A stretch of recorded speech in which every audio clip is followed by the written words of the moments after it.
Assalamualaikum warahmatullahi wabarakatuh. Halo sobat YouTube, ketemu lagi bersama gue Aldi Diesel.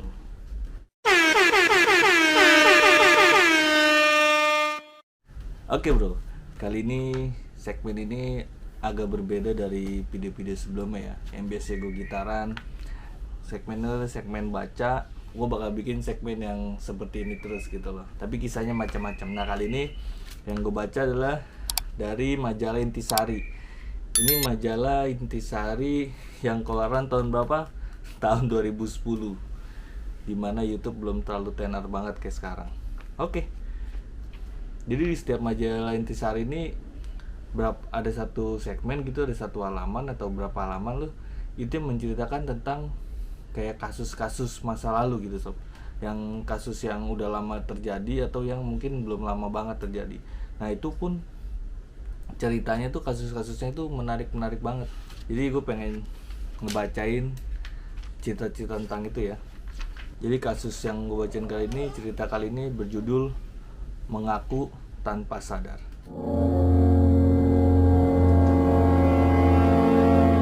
Oke, alangkah baiknya dengarkan menggunakan headset kalian biar suaranya lebih jelas terdengar. Apa arti satu nyawa manusia di India? Sebuah negara padat dengan penduduk lebih dari 1 miliar. Jika nyawa itu milik seorang anak dari sebuah keluarga miskin di perkampungan kecil yang kumuh, mungkin tidak ada artinya. Setidaknya itulah yang terjadi pada Payal, seorang anak perempuan di wilayah permukiman miskin Nitari di pinggir kota industri Noida, negara bagian Uttar Pradesh. Tanggal 7 Mei 2006, ia dinyatakan hilang oleh bapaknya. Bapaknya bernama Nanlal melaporkan kejadian itu kepada polisi Noida. Mendengar laporannya, para pelayan masyarakat dengan seragam negara itu malah menyalahkannya. Mereka menganggap Nanlal traidor, membiarkan anaknya pergi tanpa tujuan yang jelas. Nanlal keluar dari kantor polisi sambil menahan amarah, sekaligus sedih. Tapi ia tuh bukan satu-satunya orang yang diperlakukan seperti itu oleh polisi di sana ya. Sebelumnya telah banyak kasus orang tua yang mengalami nasib serupa. Anak mereka hilang. Mereka melapor ke polisi, lalu di kantor polisi mereka malah disalahkan. Jadi gimana perasaan lu men? Orang tua lapor anak hilang, lu malah disalahin sama polisi ya kan? Nanlal hanya satu dari sekian juta orang miskin India yang sering tak punya pilihan dalam hidupnya, seperti orang India kebanyakan. Sebagian besar keluarga miskin Nitari punya banyak anak, sekalipun mereka tidak mengasuh anak dengan sebaik-baiknya. Mereka bukanlah orang tua yang teledor, yang sengaja anaknya biar hilang gitu sob, yang dituduhkan polisi. Jadi nggak mungkin lah lu sengaja biar anak lu hilang ya kan gitu.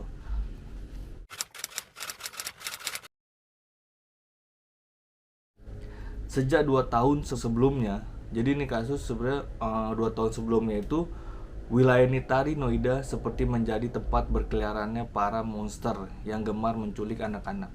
Keberadaan monster ini sama sekali tidak terendus. Para warga Noida hanya bisa membaca berita tentang banyaknya anak yang hilang. Beritanya bukan satu atau dua kali, tapi berkali-kali. Sedemikian seringnya mereka mendengar berita itu sampai mereka tidak bisa menghitung sudah berapa anak yang hilang. Jadi udah saking banyak nih sob. Mereka pun juga udah nggak gitu ada berapa nih yang hilang ya kan. Kalaupun orang tua anak itu melapor, polisi hanya menanggapi dengan jawaban yang seolah keluar dari mesin penjawab otomatis. Mereka tuh kayak, oh jawabannya udah pasti rata-rata sama seperti itu. Kami akan menginformasikannya kepada Anda jika kami menemukannya. Jadi itulah yang polisi jawab untuk para pelapor tersebut. Ya nggak dek? Iya. Tapi itu pun menurut mereka itu adalah jawaban paling halus. Ada adek Gavi guys, dia udah bangun. Jadi ini masih jam 6 pagi ya.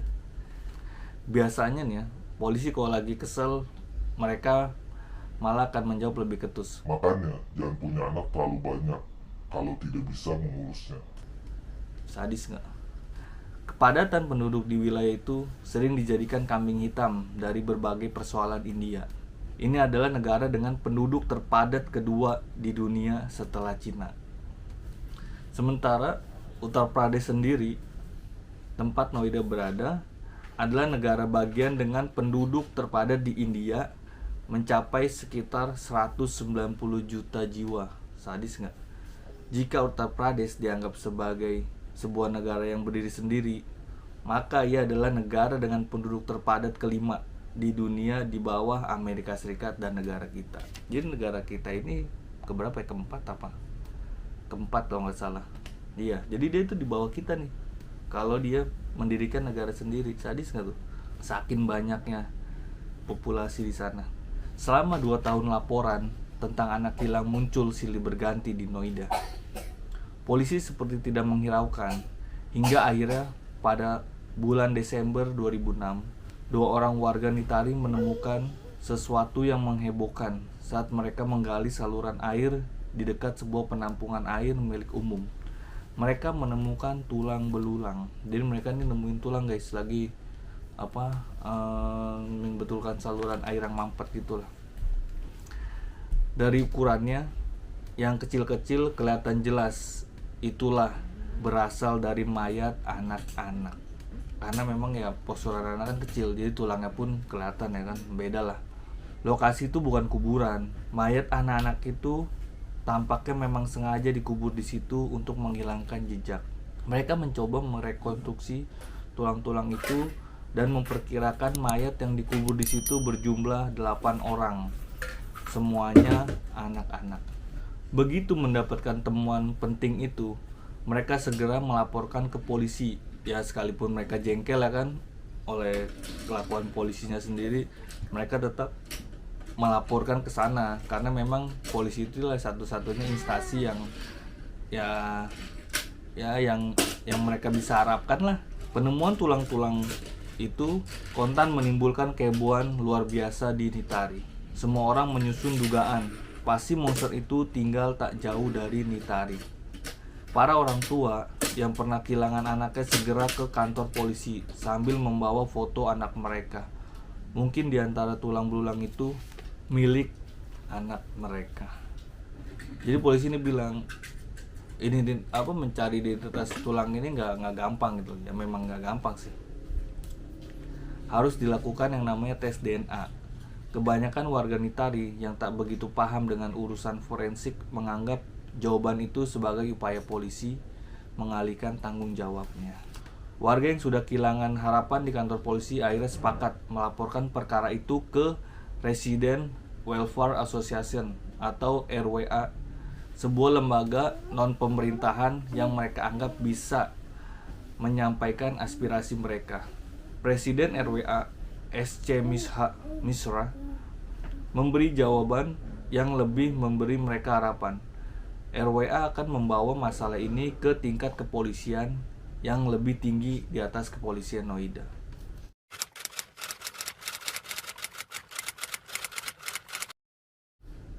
Warga yang tidak sabar dengan proses penyelidikan yang tak kunjung memberi jawaban membuat dugaan dan dakwaan sendiri. Monster itu pastilah tinggal di Nitari. Mungkin saja ia tinggal jauh dari lokasi penemuan tulang belulang itu. Haldar, salah satu orang tua korban anak yang hilang, membuat tudingan yang sangat berani. Ia menduga pelaku kejahatan ini tinggal di rumah mewah yang lokasinya paling dekat dengan lokasi kuburan. Jadi dekat selokan kuburan itu ada rumah mewah lah gitu. Orang-orang memandang tak percaya. Ini sebuah tudingan yang sangat berani, berdasarkan kesimpulan yang mungkin terlalu sederhana dan terlalu dini. Rumah yang dimaksud itu adalah sebuah bungalow, rumah mewah milik seorang pengusaha kaya raya Moninder Singh Pander, 55 tahun. Pemilik rumah mewah di sektor 31, nomor D, strip 5, itu dikenal dekat dengan pejabat-pejabat penting di New Delhi. Mereka hanya sesekali tahu wajah Moninder dari balik layar mobil saat ia melintas di depan mereka. Dengan kumisnya yang baplang melintang, wajah Moninder mengesankan dia orang yang dingin. Bungalow Moninder itu tampaknya seperti sebuah dunia lain. Sebuah dunia lain jika dibandingkan dengan rumah-rumah kumuh tempat mereka tinggal. Jadi ibarat kata lu tinggal di pemukiman yang kumuh nih, dikelilingin, tapi ada satu rumah yang ya kayak istana lah, bungalow besar gitu ya kan. Jadi ya lu kayak tinggal di luar antara mereka, kayak lu masuk ke halaman mereka itu udah berbeda gitu, di halaman rumah itu udah berbeda sama situasi sekitar yang memang kumuh ya kan. Ini kemungkinan pertama. Kemungkinan kedua, menurut Haldar, pelaku kejahatan ini adalah pembantu Moninder. Semua warga di situ tahu Moninder punya seorang pembantu laki-laki yang juga berasal dari kasta terbawah masyarakat India. Namanya Surinder Kohli, 38 tahun. Haldar menceritakan bahwa ia pernah masuk ke dapur dan ruangan pembantu di rumah tersebut. Di situ ia sempat melihat pisau berbagai ukuran, mulai dari ukuran pisau yang bisa digunakan untuk mencincang daging sampai pisau yang biasanya hanya dijumpai di rumah jagal. Jadi kayak pisau-pisau yang buat motong tulang tuh yang gede-gede ya kan. Nanlar, orang tua Payal, menguatkan pendapat itu. Ia bersaksi bahwa beberapa hari sebelumnya dinyatakan hilang, Payal bercerita ia diminta oleh Kohli untuk bekerja sebagai pembantu di rumah Moninder. Mendengar kesaksian itu, orang-orang kembali saling pandang tak percaya. Apakah mungkin Surinder Kohli seorang pembunuh? Jika ya, apa motifnya?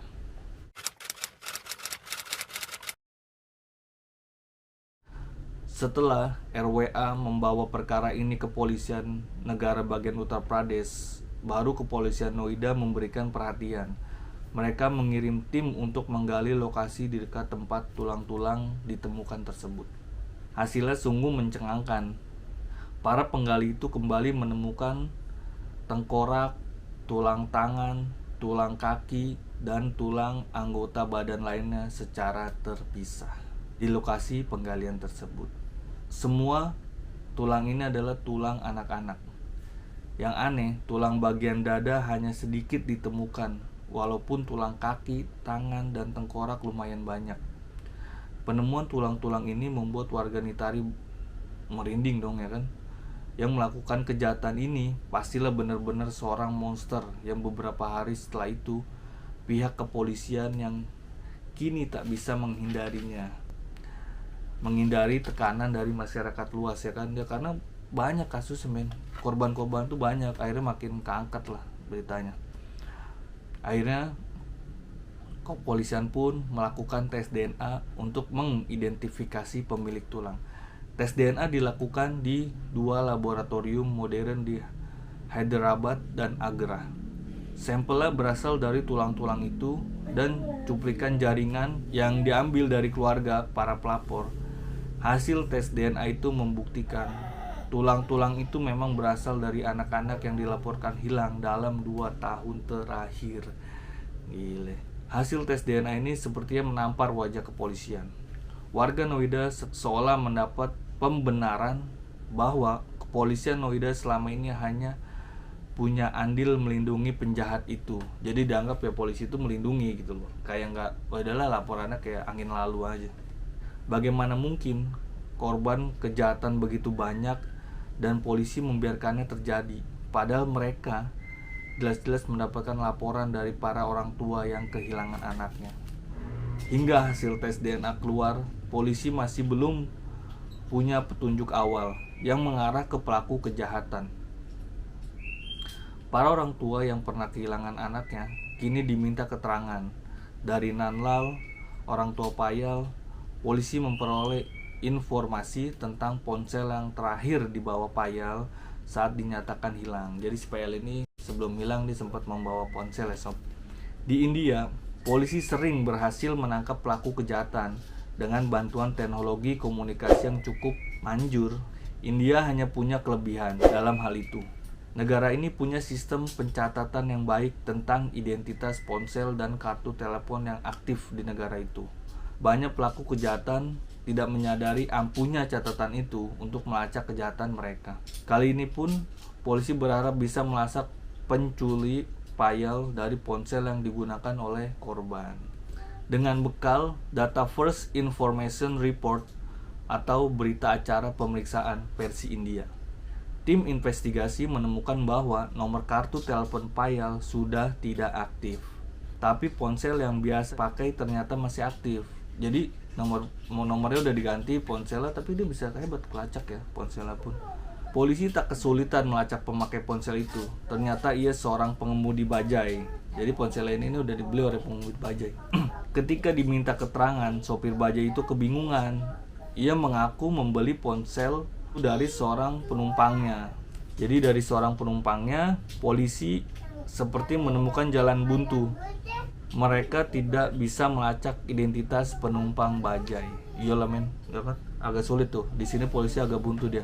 Warga Nitari yang sudah tidak sabar menunggu hasil kerja polisi akhirnya seperti mendapat pembenaran untuk menyusun dugaan sendiri. Mereka yakin pelaku kejahatan ini tinggal di bungalow di dekat kuburan massal itu. Jadi bungalow yang gede tadi sob ya. Mereka meminta polisi memintai keterangan para sang pemilik rumah Moninder. Mereka tahu ini tugas yang cukup berat bagi polisi karena Moninder selama ini dikenal dekat dengan para pejabat tinggi di New Delhi.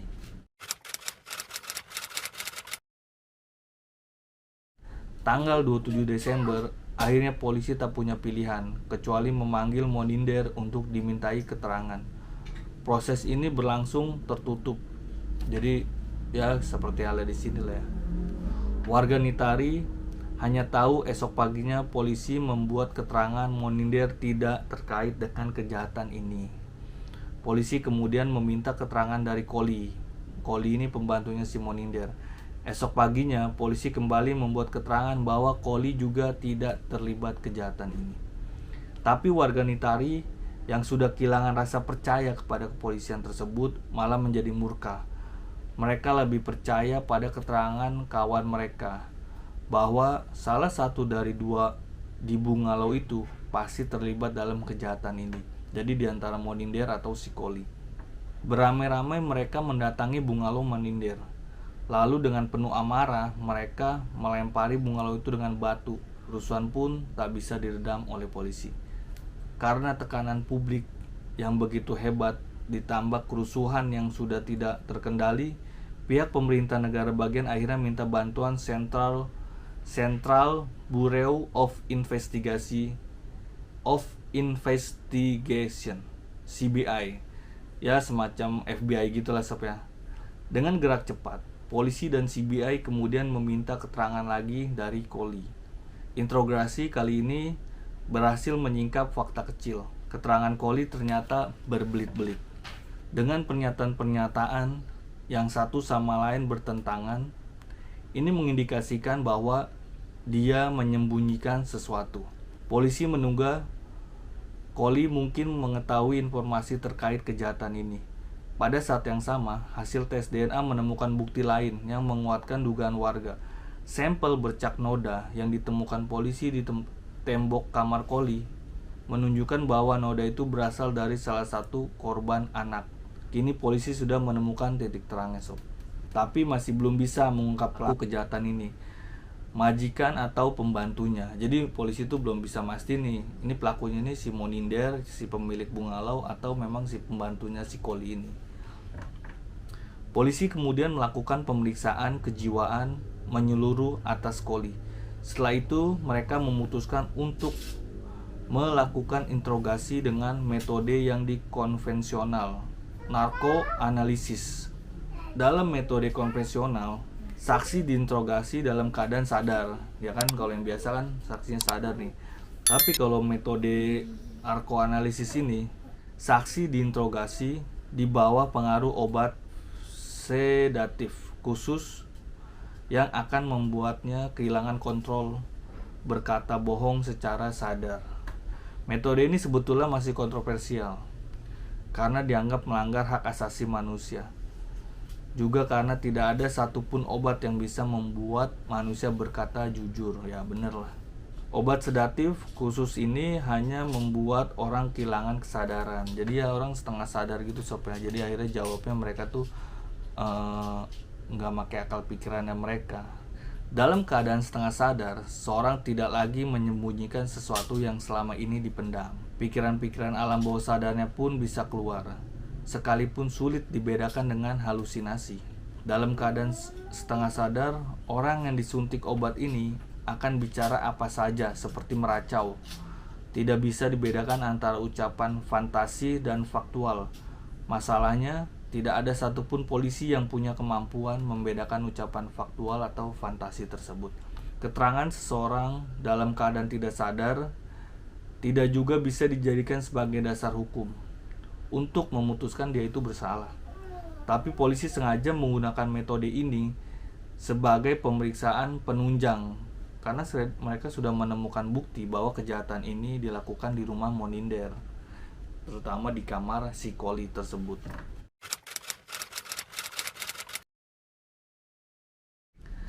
Dari pemeriksaan narkoanalisis, polisi meyakini bahwa Koli bukan sekedar mengetahui kejahatan ini, tapi juga terlibat di dalamnya. Hasil uji narkoanalisis selanjutnya digunakan sebagai panduan bagi polisi untuk melakukan interogasi secara konvensional, secara sadar ya si Kolinya. Hasilnya sungguh jitu, sekalipun masih berusaha merangkai-rangkai keterangan palsu. Koli akhirnya tidak bisa mengelak. Ia mengaku telah membunuh Payal. Sebelum membunuhnya, Koli mengaku melakukan kejahatan seksual atas Payal. Gila men, pedofil ya kan. Dia juga mengaku bahwa tulang belulang yang ditemukan di belakang bungalow Moninder berasal dari para korban anak yang ia timbun di situ. Jadi bener nih si Koli nih pelakunya nih. Pengakuan Koli ini membuat seluruh warga Uttar Pradesh geger. Ternyata benar, monster yang memangsa anak-anak bukan sekedar dongeng. Monster itu sungguh-sungguh ada, berprofesi sebagai pembantu, hidup di tengah-tengah mereka di India abad ke-21. Ketika ditanya apakah majikannya terlibat dalam kejahatan ini, Koli menjawab tidak. Jadi Pak Moninder ini nih, si pemilik bungalow, si Koli bilang dia nggak terlibat sama sekali. Ia mengaku melakukannya pada saat majikannya tidak sedang berada di rumah.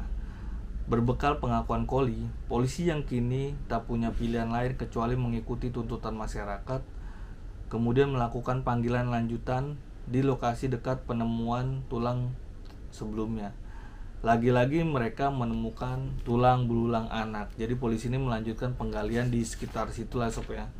Lagi-lagi mereka nemuin sob tulang belulang anak. Total general ditemukan sebanyak 700 potong tulang, 700 potong tulang. Setelah dilakukan serangkaian tes DNA, polisi memastikan korban yang berhasil diidentifikasikan berjumlah 17 orang.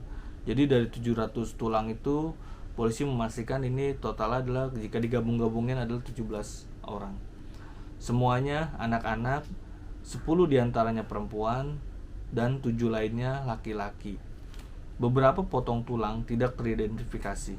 Diperkirakan total semua korban yang dikubur di situ sejumlah 19 orang. Jadi itu 700 tulang itu, jadi ada beberapa yang nggak teridentifikasi. Jadi totalnya itu adalah diperkirakan 17 orang.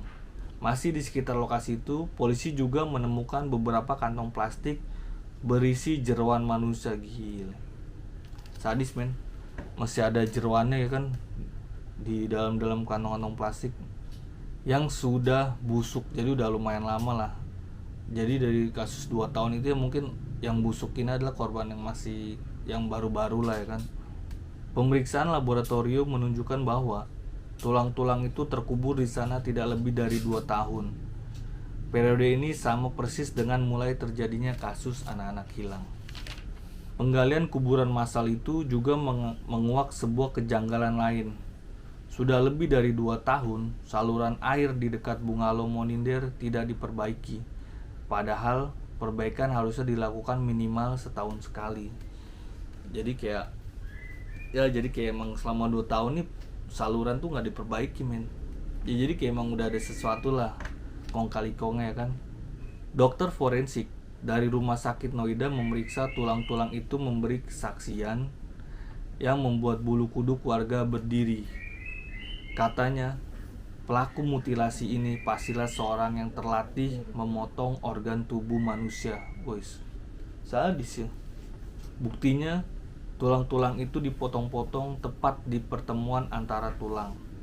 Keahlian semacam ini biasanya hanya dikuasai oleh mereka yang telah belajar anatomi, atau kalau tidak pastilah ia seorang tukang jagal.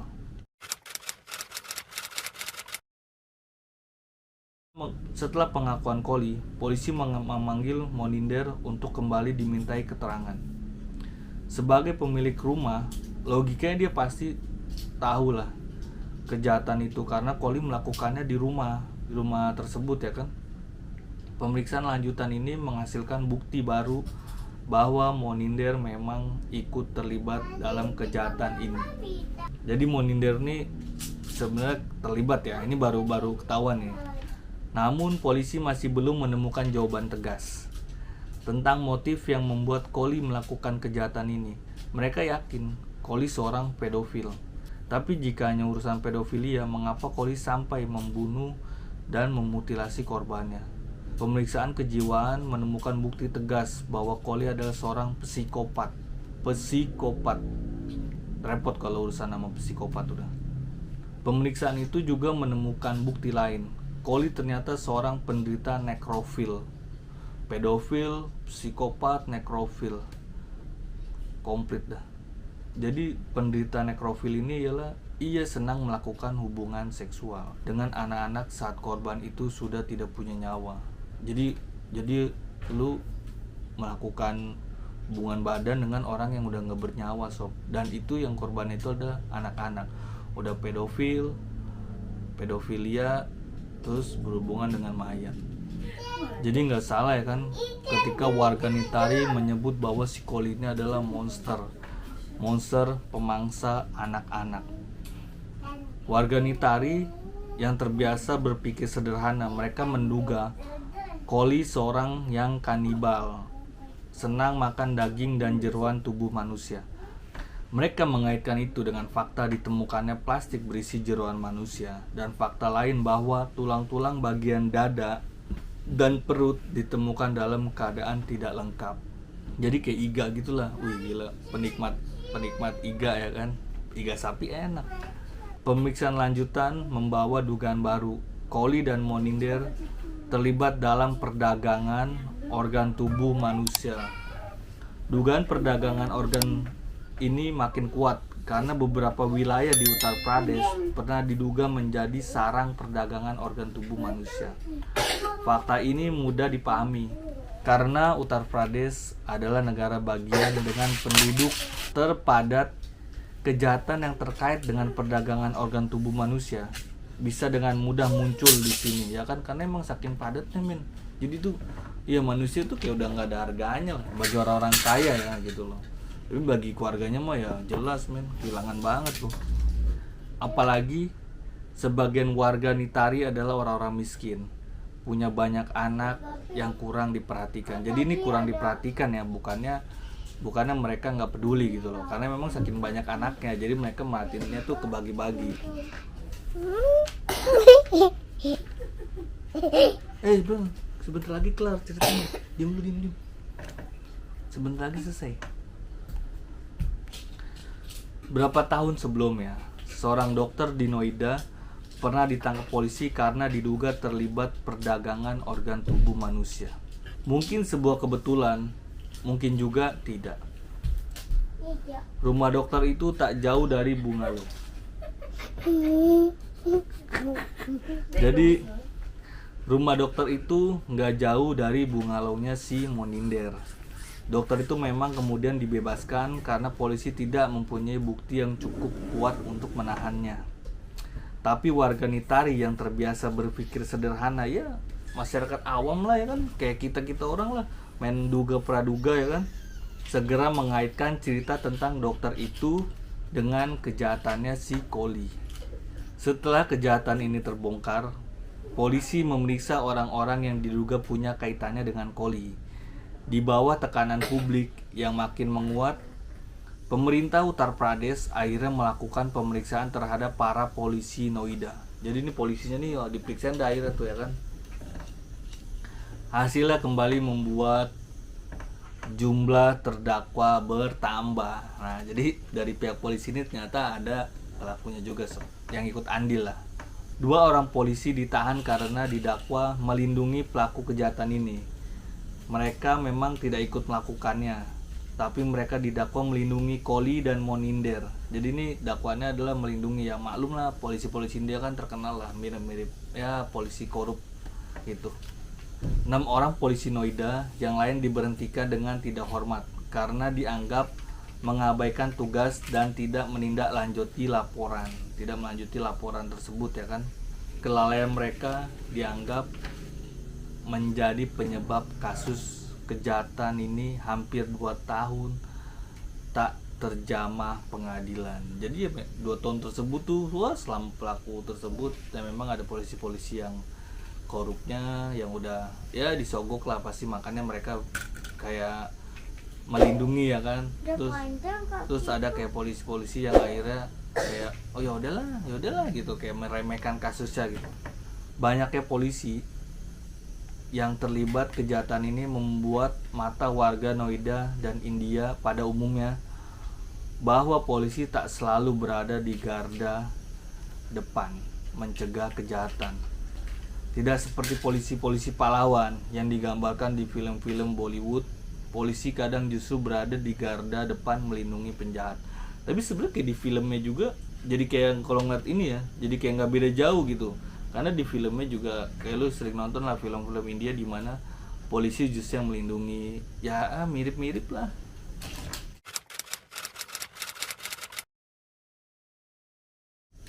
Setelah melakukan proses pengadilan yang cukup panjang, pada 12 Februari 2009, pengadilan memvonis Surinder Kohli dan Moninder Singh Pander dengan hukuman mati. Jadi ya udahlah, pas lah, cocok lah. Jika dibiarin pun juga bahaya, ya kan, orang-orang kayak mereka ini. Dengan tuduhan ya, pembunuhan 17 anak adalah salah satu kejahatan terbesar di India. Jaksa penuntut dari CBI menyebut kasus itu sebagai kejahatan yang hanya 1 kali itu ia temukan sepanjang hidup. Jadi polisi CBI tersebut pun juga baru kali ini nih ngalamin kasus yang seperti ini, ya kan. Tidak terima mendapat vonis mati, Moninder mengajukan banding setelah melewati serangkaian proses pengadilan yang berbelit-belit. Pada tanggal 10 September 2009, Pengadilan Tinggi Allahabad membatalkan keputusan tersebut. Jadi keputusan sebelumnya ini dibatalin, yang memvonis Moninder dengan hukuman mati. Moninder akhirnya dibebaskan dari semua tuduhan.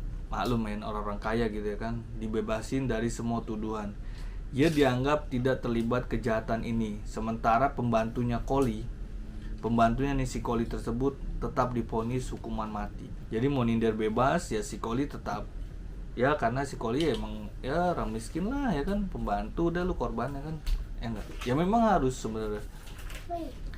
Pengacara Moninder mengajukan setumpuk bukti bahwa pada saat Kohli menghabisi korbannya, Moninder selalu sedang tidak berada di rumah, biasanya di luar kota, kadang di luar negeri. Jadi pengacara itu mengajukan bukti tersebut, sob. Keputusan kontroversial Pengadilan Tinggi ini disambut warga Noida dengan demonstrasi besar-besaran. Mereka menganggap alibi yang diajukan Moninder sangat tidak masuk akal. Jika kejahatan itu hanya dilakukan 1 atau 2 kali, tidak mengetahuinya, mungkin tidak mengetahuinya, ya kan. Karena kalau cuman 1-2 kali lah, ya kan, tidak mengetahuinya. Tapi jika kejahatan itu dilakukan belasan kali, sungguh sulit dipahami. Moninder tidak mengetahui hal tersebut. Benar juga sih emang, ya kan. Mereka menganggap Pengadilan Tinggi membatalkan vonis mati karena hakim disuap oleh Moninder. Tapi apa mau dikata, sekalipun masih banyak yang belum terungkap, palu sudah diketok ke meja hakim. Jadi berakhirlah ceritanya, sob, dengan si Moninder ini dinyatakan bebas, tidak bersalah, dan si pelaku utamanya adalah si Kohli tersebut. Dia adalah pembantunya Moninder. Jadi segitu aja Ceritanya, mohon maaf bila di tengah-tengah perjalanan tadi ada gangguan kecil-kecil, sedikit-sedikit. Sebenarnya nggak gangguan, itu ada hal-hal yang lucu ketika gue bikin video ya kan. Segitu aja lah. Mungkin besok makanya kenapa gue ngambil pagi videonya ya kan. Makanya ngambil videonya pagi ya karena memang biar anak-anak masih pada tidur. Karena kalau udah siang atau malam, itu anak pasti bangun dan susah banget sob. Oke, semoga videonya sedikit menghibur buat kalian. Buat kalian yang beranak banyak atau punya anak, harap dijaga hati-hati karena hal-hal seperti ini nih terjadi tuh tidak hanya di India, tapi di semua negara pasti ada orang-orang seperti ini. Ya semoga kita dijauhkan dari orang-orang yang seperti itu ya. Oke, assalamualaikum warahmatullahi wabarakatuh. Jangan lupa untuk kalian di like, subscribe, dan kalian komen ya. Komen apa aja lah. Kalau emang kurang mohon maaf karena ini adalah konten baru yang dalam hal membaca mungkin masih masih terbata-bata. Semoga kedepannya bisa lebih lancar lagi ya. Oke, segitu aja. Assalamualaikum warahmatullahi wabarakatuh. See you next video. Dadah.